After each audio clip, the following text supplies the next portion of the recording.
Impressionnant, le décollage du Rafale, l'avion de combat polyvalent que l'armée française vient de commander à 40 exemplaires et dont le vol de démonstration a marqué la cérémonie d'inauguration du Salon du Bourget ce matin.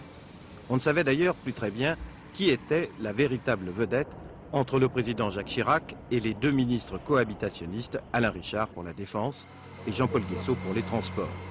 Ils avaient tous prévenu à l'avance, tant que le Premier ministre Lionel Jospin n'aurait pas fait sa déclaration de politique générale, pas question de faire la moindre annonce sur des sujets aussi brûlants que Thomson CSF, la réforme de l'OTAN ou celle des armes.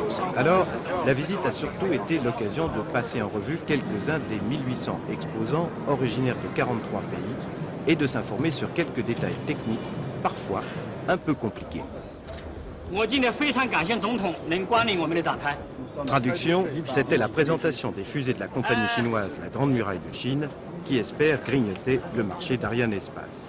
Cela, et 220 aéronefs au sol ou en vol de démonstration, sera visible par le public dès 9h30 demain matin, ainsi que le week-end du 21 et 22 juin.